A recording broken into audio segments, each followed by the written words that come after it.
Have you ever come across people who live like parasites? My name is Violet, and I've met 3 such individuals. My in-laws are the quintessential leeches. They never worked hard and always wanted more than they could afford. My husband Nate was the only successful member of his family and quickly became their cash cow. When I was dating Nate, I had no idea how bad things were. He warned me, but I refused to believe him.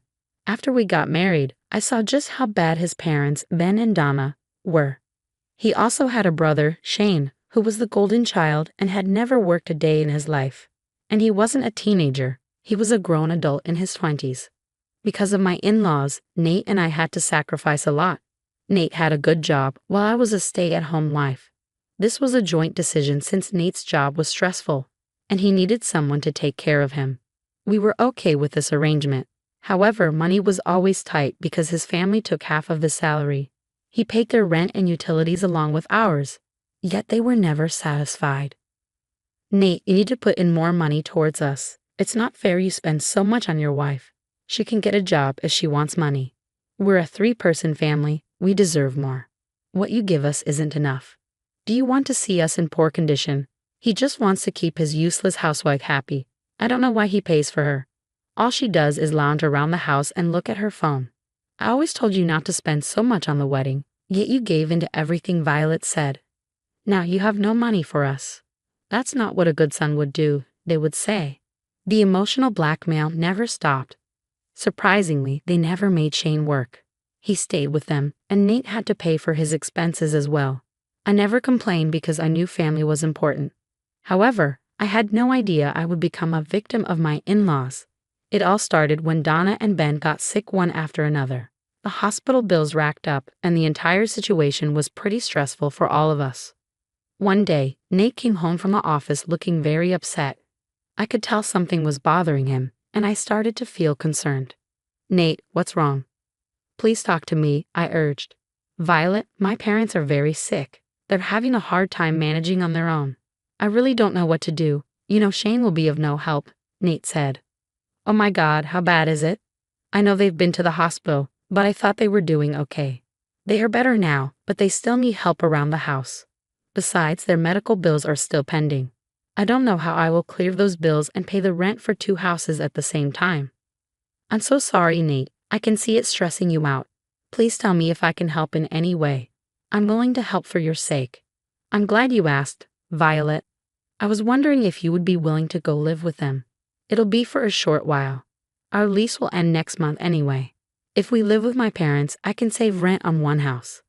That way, they'll get some help, and I'll be able to clear their medical bills too.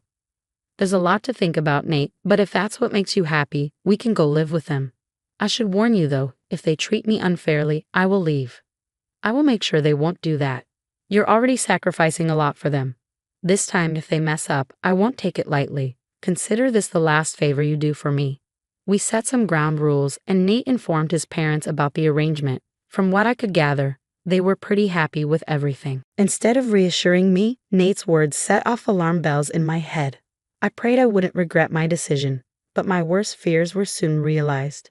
With everything set, Nate and I packed up and moved in with my in-laws. We used their spare guest room as our bedroom. Shane made some noise about needing the room for his personal reasons, but Nate shut that down quickly. His parents were surprisingly warm and welcoming, which I suspected was because they wanted to stay in Nate's good graces. However, things took a drastic turn as soon as Nate left for the office. As soon as he was gone, my in-laws pounced on me with a long list of chores. I had moved in with them to help out, but I found myself doing everything on my own.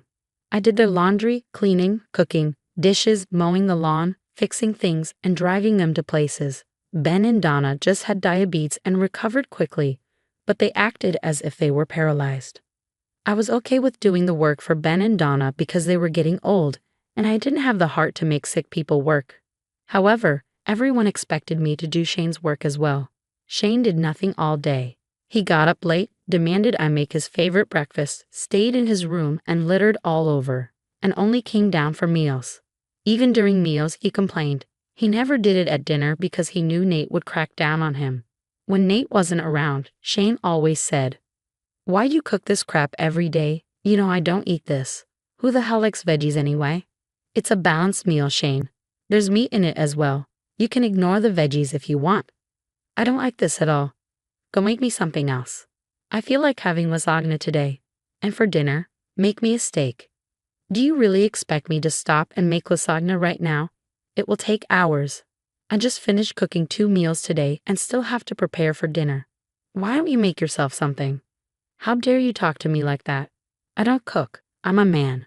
Women should do the cooking. My brother is looking after you for a reason. It's your job to feed and work for his family. No, I'm only responsible for taking care of Nate. All this is extra. Besides, Ben and Donna are sick, but you're fit as a fiddle. You need to help out more. Hearing this, Shane called out to his parents in a classic man-child fashion. It was so ridiculous that I would have laughed if I weren't mentally and physically exhausted. Ben and Donna came running, and they sure appeared fine when defending their son. They heard Shane's tale and said, "Violet, how dare you tell my son to help? This is your job as a housewife. Nate didn't marry you to be a parasite in this family. Yes, you have some nerve staying in my house and telling my son to do your job. He's a man and doesn't have to do feminine work. That's what you're here for. I am not your servant. I am already doing a lot for you guys. The least he can do is make his own meals if he doesn't like mine." Shane literally does nothing but sit around. What he does is none of your business. Now go make him lasagna. If that's what my baby wants, he will get it. There is no room for arguments.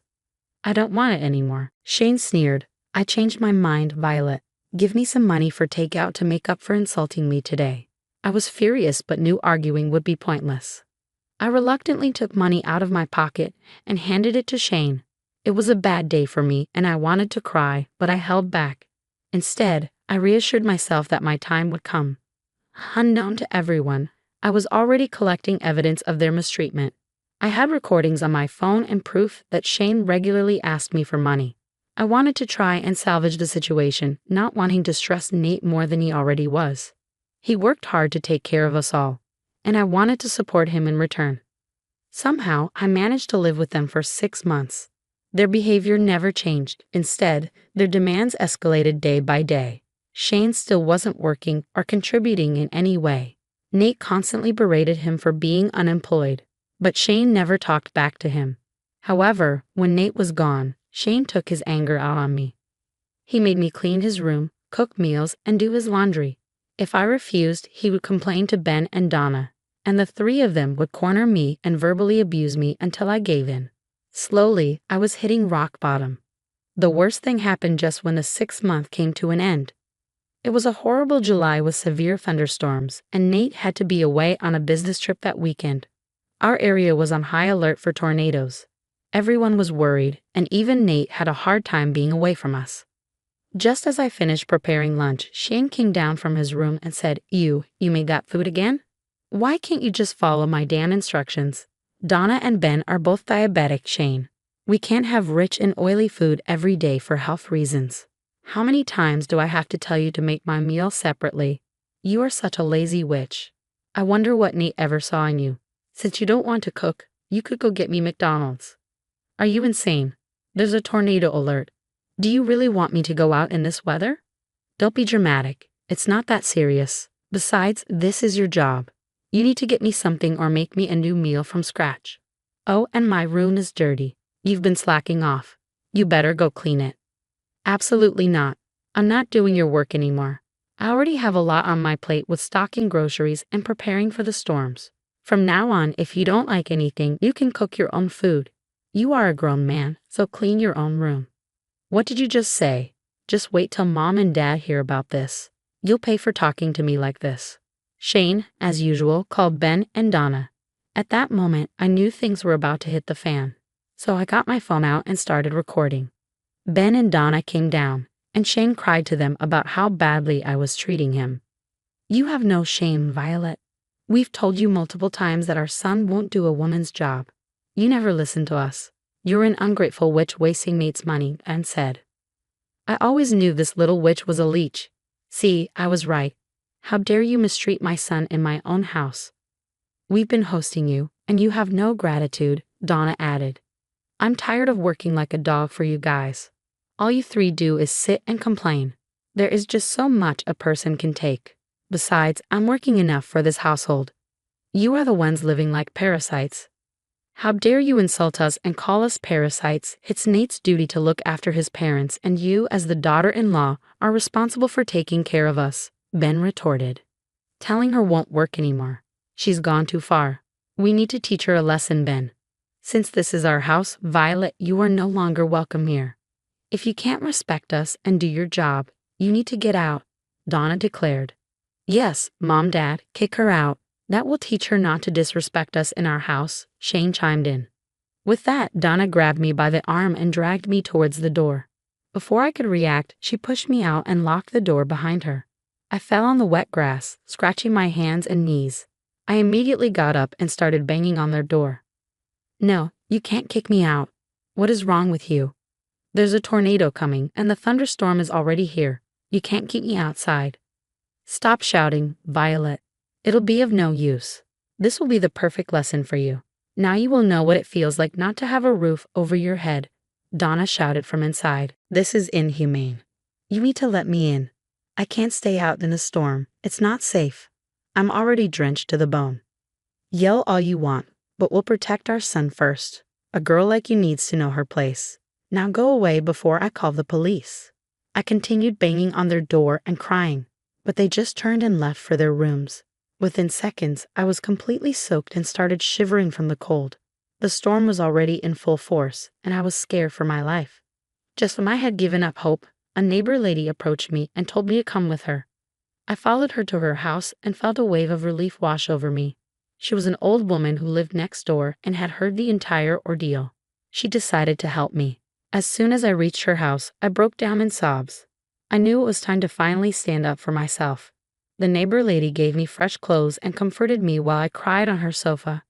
As the storm died down, rage boiled within me, and my resolve grew stronger. I immediately called Nate once I had a better signal and said, Nate, there's something I need to tell you. What happened, Violet? Is everything okay? Has the storm passed? I saw it on the news. Yes, the tornado didn't hit, but there was a bad thunderstorm. The weather has calmed down now. Then what's wrong, dear? Tell me immediately. I'm getting anxious. Your parents kicked me out today. I'm at the neighbor's house, calling you from here. What? That's impossible. Why would they do that? I'm so sorry, Nate. I tried my best to help your family, but they've been verbally abusing me and overworking me. They kicked me out because I refused to remake a meal for Shane or get takeout for him. That's insane. How could they just kick you out like that? Don't believe me? I'll send you some videos. You can watch them and decide. I hung up and sent the videos to Nate. Additionally, the neighbor lady called him and told him what she had witnessed herself. There was a long silence before Nate told me he would be back soon. Meanwhile, my in-laws didn't try to contact me until an hour after I talked to Nate. They were peacefully staying at the house and didn't even care if I was safe. However, when they started blowing up my phone, they called me back into the house. I went there for a final confrontation and said, What do you want now? After kicking me out, you had no regard for my safety. What's the point of calling me back here? We made a mistake, Violet. Things happen sometimes. We are family. Don't be mad at us. We'll apologize to you. Yes, we can just apologize and move on. Even Shane here will say sorry. Let's just put it past us. Oh, I'm sorry, Violet. This will never happen again. We were being stupid, Shane added. Wow, that's some change in your behavior. What brought this on, may I ask? Nate called us today. He was pretty upset. He said he will look past this if you forgive us. Yeah, if you don't, then he will stop supporting us. You know we are sick and old. Please don't hold a grudge. Without Nate's support, we will be homeless. Good, because that's what you deserve. People who have no empathy for others should not be shown mercy. I will tell Nate that I won't live with you three anymore, and I don't accept your apology. What Nate does after this is completely his choice. As soon as I said that, the trio started to beg and plead for mercy. They kept repeating that they were sorry and it wouldn't happen again.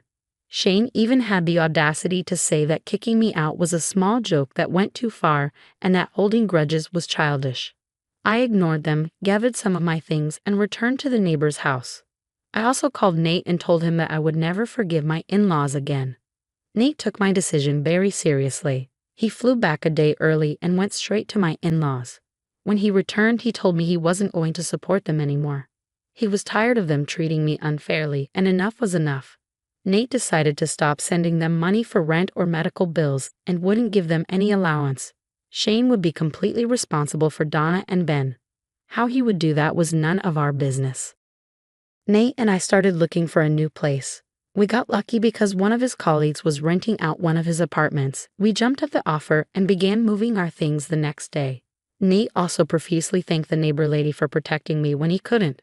Suffice to say, we will continue to keep in touch with her. Meanwhile, Ben, Donna, and Shane thought Nate was bluffing. They asked for forgiveness but never actively tried to improve their situation. So the following month, when Nate didn't send the money, my in-laws were in big trouble. They started blowing up our phones and even called me horrible things. Nate and I simply blocked them. Any relative who felt sorry for them was sent proof of their misbehavior, and that shut them up real quick. It's been a long time since then. Nate no longer sends them any money. Shane was forced to work in a warehouse and earns very little. The three of them live in a small camper, and things are not looking good for them. Nate and I, on the other hand, have finally put a down payment on our dream home. I'm also currently pregnant and expecting our first child. We are looking forward to our new life, away from the leeches that are my in-laws.